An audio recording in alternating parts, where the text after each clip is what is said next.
자, 우리가 앞 시간에 요한계시록 14장 1절부터 5절을 거의 두 번에 걸쳐서 우리가 살펴보면서 보았던 중심 내용은 뭐였냐면, 어린 양이 시온산에 서 있는데 그냥 서 있는 것이 아니라 승리자의 모습으로 서 있다라고 하는 사실을 보았습니다. 승리자이신 어린 양 예수 그리스도께서는 교회된 교회 공동체, 교회 성도, 교회를 지키며 보호하시는 분으로 또한 서 있음을 말씀드렸습니다. 그와 함께 선 14만 4천 곧 구원받은 백성들은 어린 양의 보호와 지키심 속에서 동일하게 승리자로 서 있는 것과 똑같다라고 말씀을 드렸습니다. 그렇게 승리자로서 서 있는 우리들, 그렇게 승리자로 우리를 지키며 서 계신 어린 양 되신 예수 그리스도, 그 모습을 바라보면서 하늘에서는 수많은 천사들이 구원을 노래하고 우리를 응원하며 그 승리자이신 어린 양 예수 그리스도를 찬송하고 있었습니다. 그래서 우리들은 어린 양을 따라가는 제자처럼 처음 익은 열매로서 세상의 가치와는 다른 가치를 가지고 구별된 성도로서의 삶을 살아감이 마땅하다는 것을 계속해서 나누었습니다. 오늘 본문은 6절에 이렇게 시작합니다. 또 보니.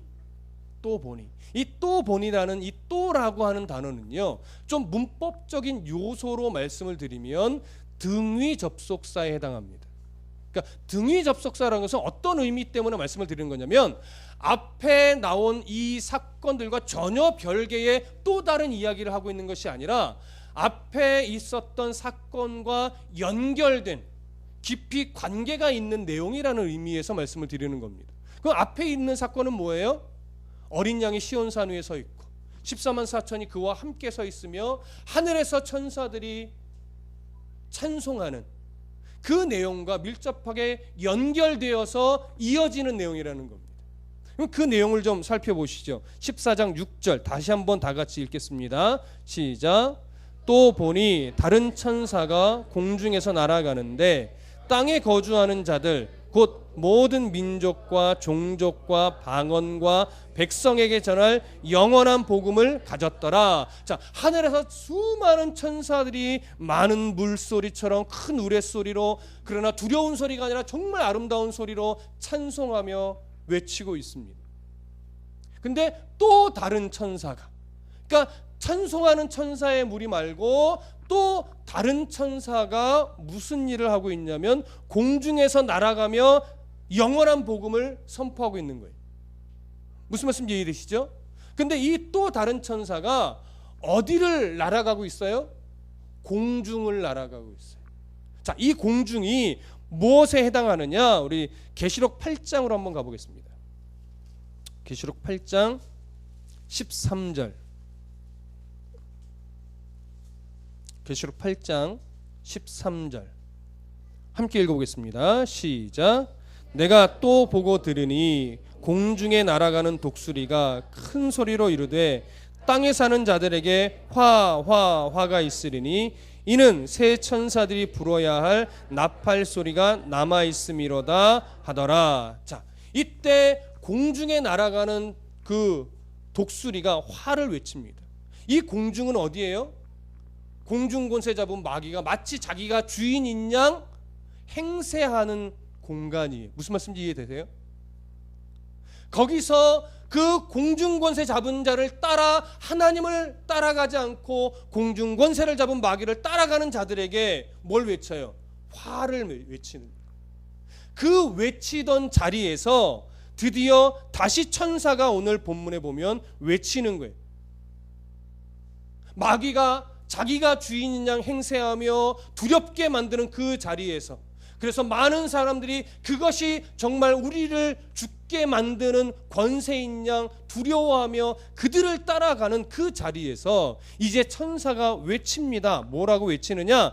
땅에 거주하는 자들 곧 모든 민족과 종족과 방언과 백성에게 전할 영원한 복음을 가졌어요. 영원한 복음을 지금 외치는 거예요. 7절에서 그 내용을 외치는데 먼저 그 내용을 살펴보기 전에 6절에 이렇게 말해요. 땅에 거주하는 자들, 그 땅에 거주하는 자들이 누구라고 또 다시 한번 풀어주냐면 모든 민족과 종족과 방언과 백성에게.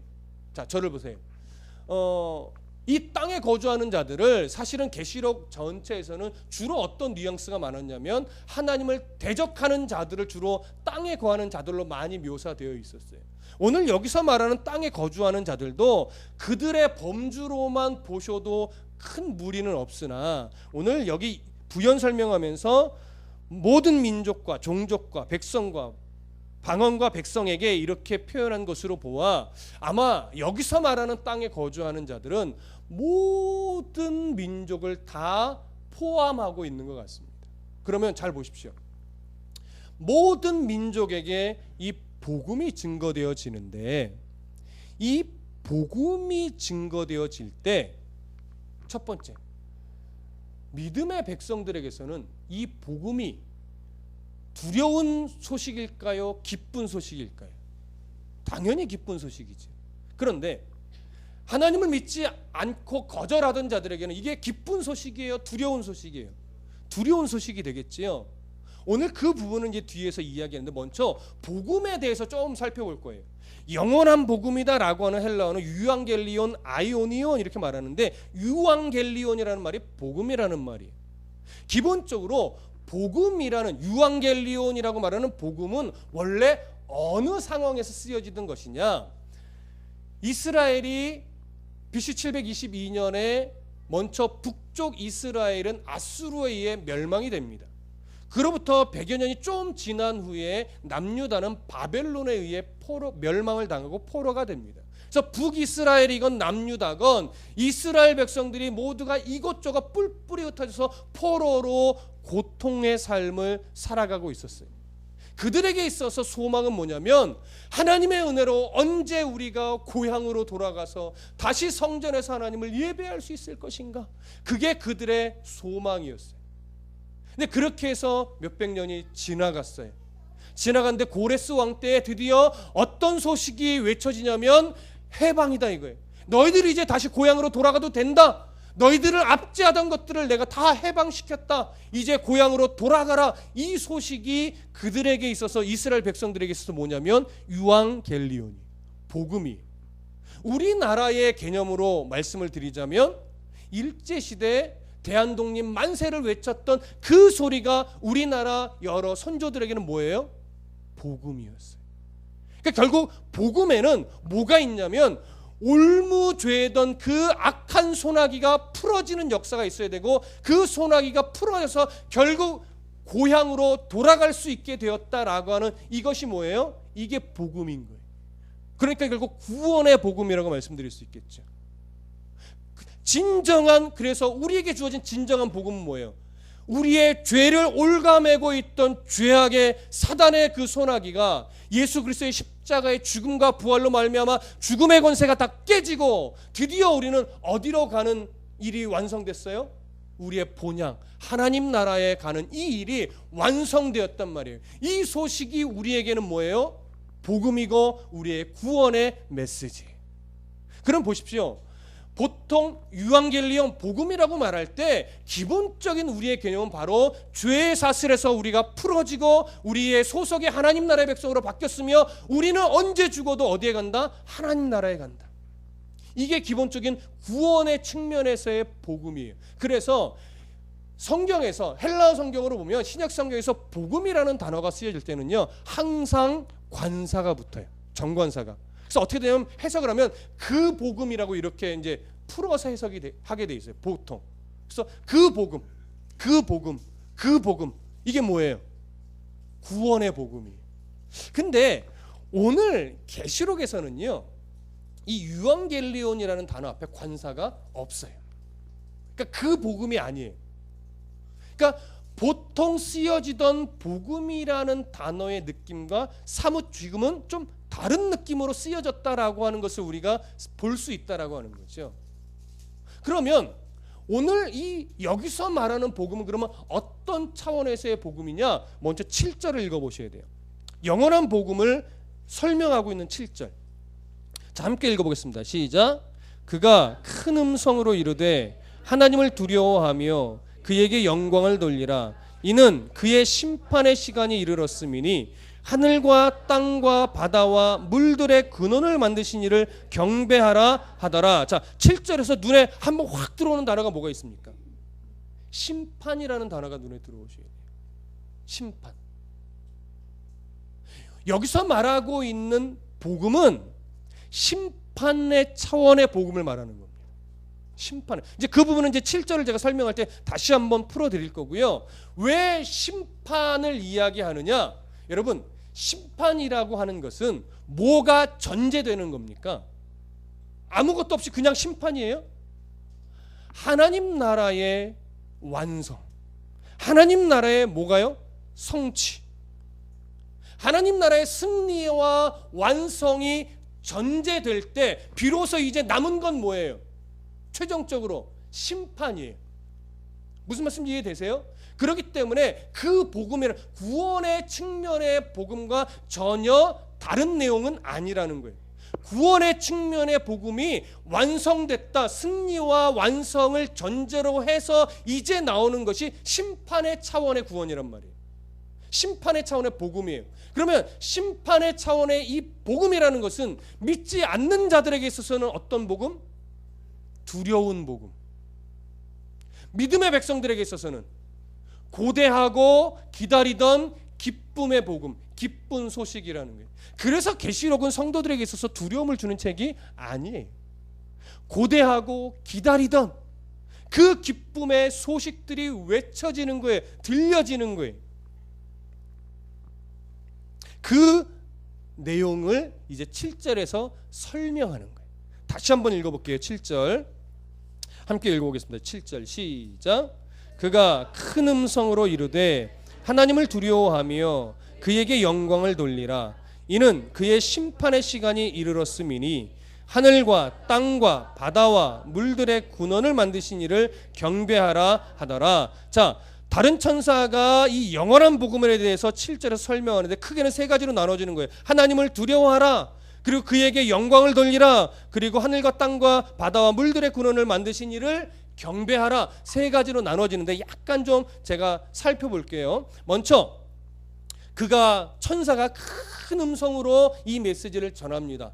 큰 음성이라고 하는 것은 마치 우리에게 무엇을 떠올리게 만드냐면 2절에 내가 하늘에서 나는 소리를 들으니 많은 물소리와도 같고 큰 우레소리와도 같고 내가 들으니 검은 고 타는 자들이 그 검은 고를 타는 것 같더라. 하늘에서 나는 소리가 마치 이와 같았어요. 여기 많은 물소리다, 큰 우레소리다, 이것은 무엇을 의미한다고 그랬어요? 너무나 장엄한 그런 외침이라서 사단이 감히 모방할 수 없는 구원의 소리, 하늘의 소리. 무슨 말씀 이해되시죠? 지금 천사가 큰 음성으로 지금 외친다라고 하는 표현도 뭐냐면 사단이 모방할 수 없는 소리라는 거예요. 자, 그 소리가 어떤 내용을 갖고 있느냐? 첫 번째, 하나님을 뭐하라? 두려워하라.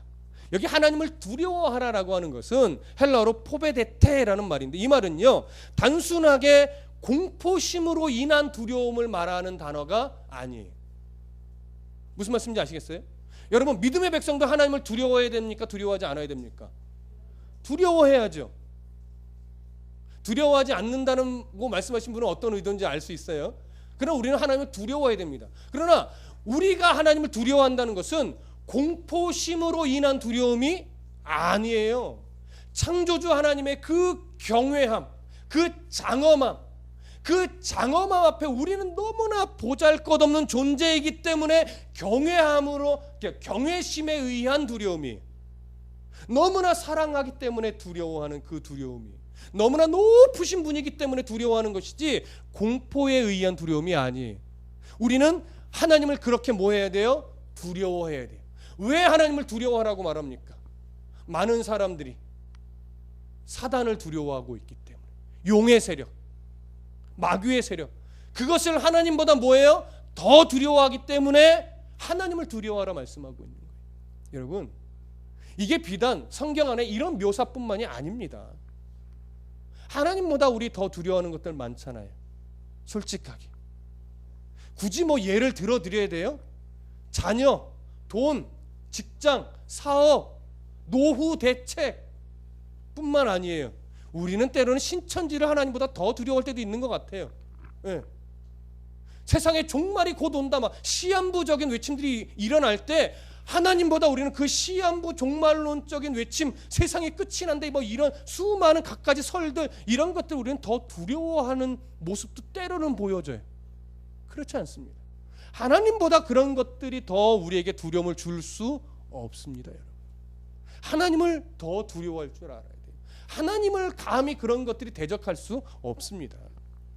그래서 오늘 우리는요, 세상 속에서 엉뚱한 것에 두려워하며 하나님 앞에 온전히 나와야 될 발걸음을 머뭇거리지 말고 빨리 이 온 우주 만물에 창조해 주신 하나님 앞에, 정말 두려워해야 될 대상 앞에 바르게 나와라, 이 요구를 지금 성경은 하고 있는 겁니다. 두 번째를 보시죠. 두 번째는 또 이렇게 말합니다. 그에게 영광을 돌리라.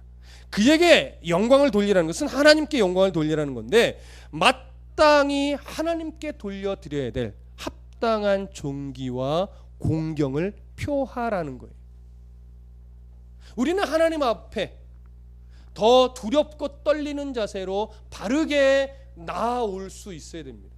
바르게 나와서 그에게 올려드릴 뭐예요? 바른 존귀, 바른 감사, 바른 영광을 하나님 앞에 올려드림이 마땅합니다. 이 아이들의 입장에서 제가 이런 좀 예를 들어보면, 우리 혜민이는 블락비를 참 좋아합니다. 저는 블락비를 내일 만난다고 해도 가슴이 별로 설레이지 않습니다. 내일 예배하며 하나님을 섬기는 것이 저는 더 설레일 겁니다. 근데 우리 딸에게 물어보면 내일 블락비가 우리 교회에 온대, 우리 혜민이의 마음이 어떨까요? 오늘 밤에 잠을 잘 수 있을까요, 없을까요? 못 잘 거려 아마. 그런데 내일 예배야, 늦잠 잘 거예요. 무슨 말씀인지 아시겠습니까? 여러분, 제가 그냥 제 딸을 팔아서 예를 들었지만, 여러분, 하나님 앞에 나오는 내 가슴의 설레임과 그거 말고 내게 유익이 되는 그 무엇인가로 인해 내게 오는 설레임과, 여러분 어떤 설레임이 더 클 때가 많으세요? 내게 유익이 되는 그 무엇인가죠. 굳이 제가 예를 안 들어도. 근데 그 모습이요, 여러분에게 있는 것만 아니에요. 목회자인 저에게도 사실 있어요. 왜냐하면 예배는 매주 또 매 수요일마다 드리는 거다 보니까 우리에게 그냥 당연히 습관처럼 돼야 되는데 습관화되면서 그냥 무뎌져 있어요. 그냥 예배 드리는 거예요. 그게 아닌데 하나님은 오늘 우리에게 그걸 뭐예요? 회복하라는 거예요. 하나님을 예배할 때 그 만물의 창조해 주신 하나님을 예배할 때 그 설레임, 그 감사, 마땅히 올려드려야 될 나의 모든 마음의 재물들, 이거 우리 회복하셔야 돼요. 회복하셔야 돼요. 이게 바로 이 설레임이 좀 빨리 더 회복됐으면 좋겠어요. 내일 하나님께 예배하는데 내가 더 바른 모습으로 세수도 깨끗하게 하고 옷도 좀 깨끗하게 입고 내가 하나님 앞에 더 예쁘게 예배해야지. 이런 설레임, 이게 좀 빨리 회복됐으면 좋겠어요. 쉽지 않아요. 근데 여러분, 이걸 위해 기도하세요. 하나님, 예배에 나오는 내 마음이 설레일 수 있도록 도와주세요. 우리 이거 회복하기 위해 기도하며 애쓰십시다. 자, 그런데 천사가요, 이렇게 하나님을 두려워하고 하나님께 영광을 돌리라고 명령한 아주 중요한 이유를 하나 밝힙니다. 그게 뭐냐면 7절의 중간에 보시면, 이는 그의 심판의 시간이 이르렀습니다. 심판의 시간이 이르렀기 때문이래요. 심판의 시간이. 근데 여기에요, 헬라어 성경으로 보면 아주 중요한 표현이 하나 있어요. 하나님의 심판이 이미 이르렀다, 과거형으로 말해요. 근데 심판이 이르렀어요? 아니죠. 왜냐하면 여기서 말하는 이 심판에는요, 관사가 붙어서 그 심판이에요. 그냥 하나님의 때에 맞게 순간순간 일어나는 심판이 아니라 그 심판이에요. 무슨 심판일까요? 최종적으로 최후의 심판을 말해요. 그 최후의 심판이 일어났어요, 안 일어났어요? 아직 안 일어났어요. 근데 계시록은 이미 일어났다라고 하면서 과거형으로 쓰고 있어요. 이것을 문법적인 요소로 조금 잘난 체하면 예언적 과거라고 말합니다. 예언적 과거. 예언이라는 것은 미래죠. 근데 과거는 미래가 아니죠. 왜 이럴까요? 분명히 분명하게 일어날 것에 대해서는 이미 일어난 것처럼 묘사하는 성경의 표현 방식이에요. 최후의 심판은 반드시 일어납니다. 근데 우리는 반드시 일어날 이 심판을 잘 두려워하지 않아요. 그래서 성경은 말해요. 심판은 분명하게 온다. 그 심판 앞에 우리가 떳떳하게 자녀로서 서기 위해 하나님을 두려워하는 마음을 회복하고 하나님을 경외하는 마음을 뭐해라? 회복하라는 거예요. 이것이 오늘 성경이 지금 강조하고 있는 겁니다. 최후의 심판은 분명하게 있습니다. 우리가 어느 때라고 단정할 수 없기 때문에 그렇습니다. 그래서 세 번째로 천사가 7절 후반절에 이렇게 말하는 거예요. 하늘과 땅과 바다와 물들의 근원을 만드신 이를 경배하라. 온 세상을 만드신 이가 진짜로 정말로 심판하신다라고 하는 거죠. 사단이 심판하는 게 아니라는 거예요. 이 세상의 최후의 심판은 우리 하나님이 하시는 거예요. 그래서 그 하나님을 두려워할 줄 알아야 돼요. 창조주 하나님. 그래서 여러분, 성도는 내일 심판이 있을 것처럼 사는 게 맞습니다. 자, 내일 하나님의 최후의 심판이 일어난다면 오늘 내가 하루를 살아갈 때 가치 있게 남는 게 뭘까요? 자, 내일 심판이 와요. 근데 모레 받아야 될 월급이 내게 의미가 있을까요? 아우, 하나님 하루만 더 있다 혹시 내일 모레가 월급인데 막 그 모레 받을 월급을 못 받아서 막 아까워해요? 내일 심판 오시는데 그거 내게 의미 없어져요. 내일 예수님이 오시고 재림하시고 심판이 한다면 오늘 내게 가치 있는 것은 딱 하나예요. 내가 하나님 앞에 부끄럽지 않게 설 수 있을 만한 흔적이 있는가?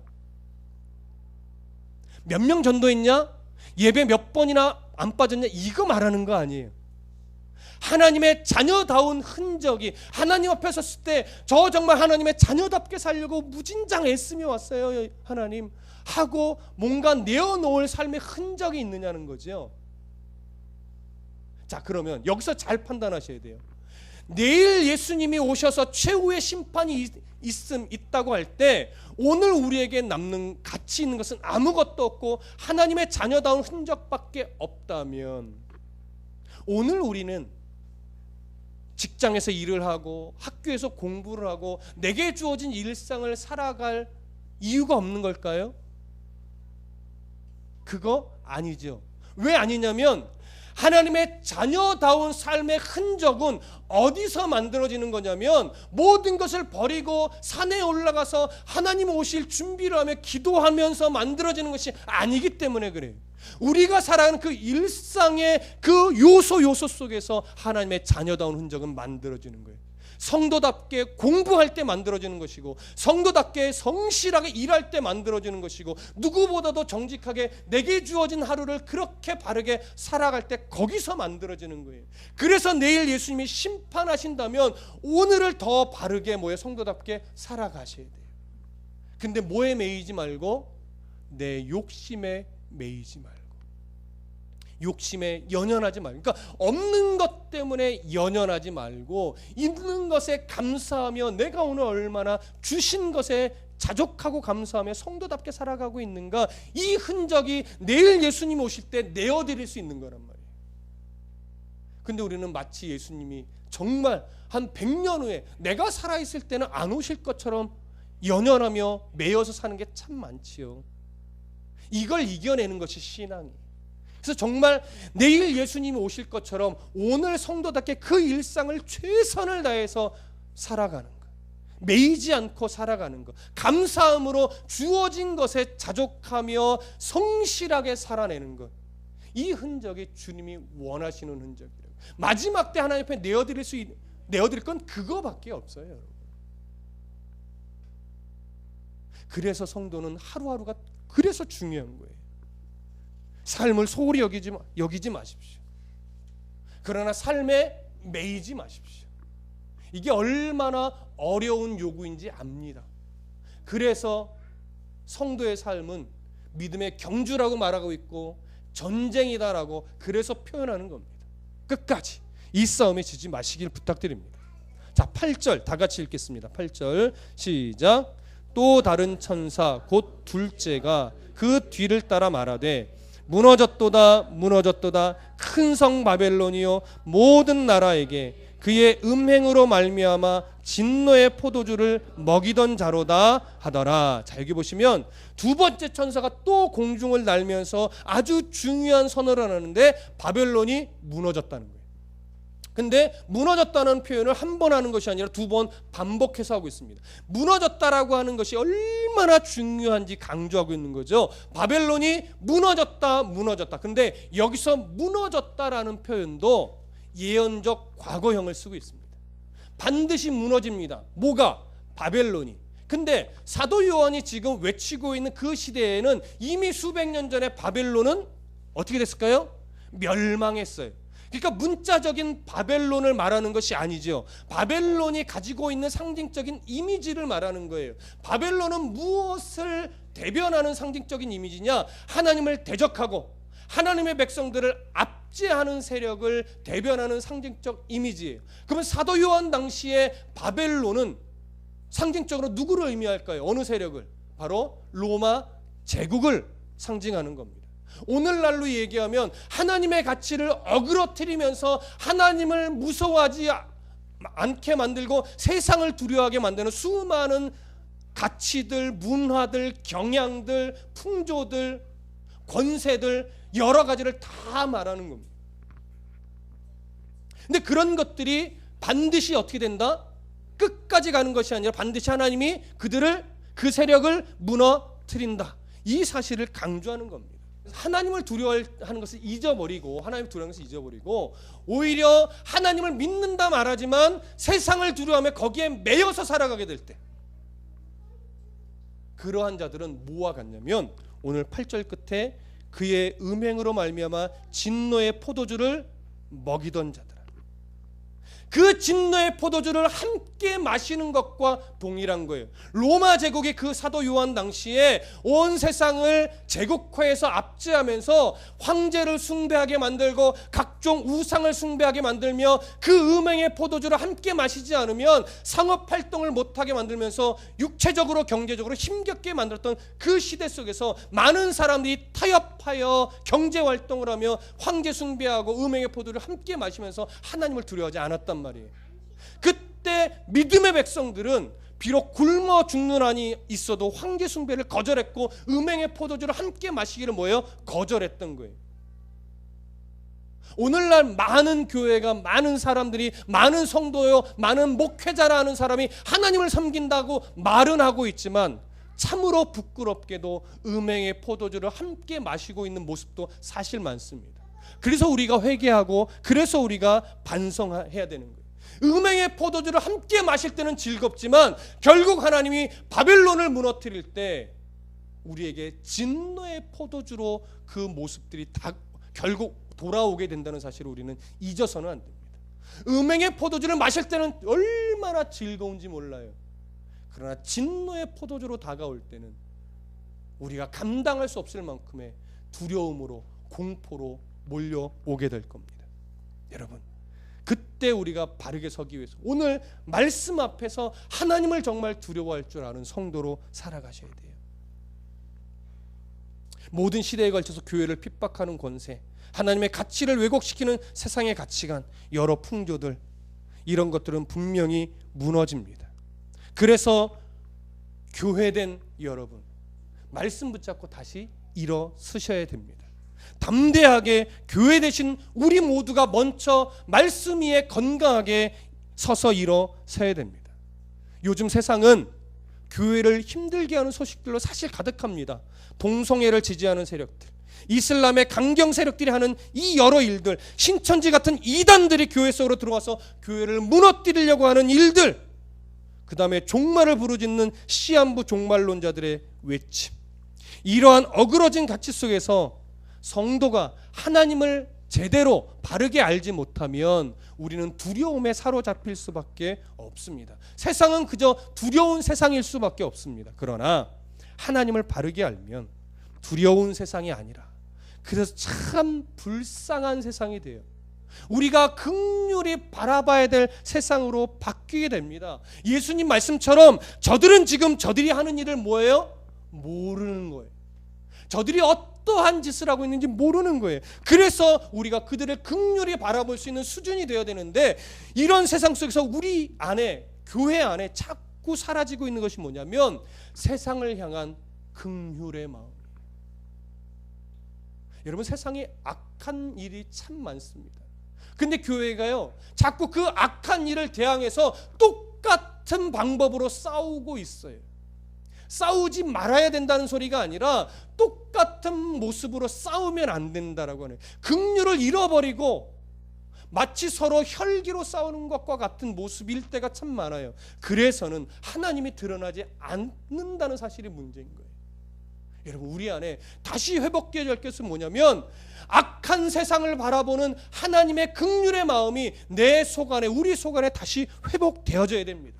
요즘에 유행하는 단어가 분노 조절 장애라는 거죠. 또 보복 운전이라고 하는 것이죠. 그러한 단어가 믿음의 백성들에게서는 해당되지 말아야 돼요. 여러분들 안에 분노 조절 장애가 있으시면 안 됩니다. 여러분들 안에 보복 운전이라는 것이 해당되면 안 돼요.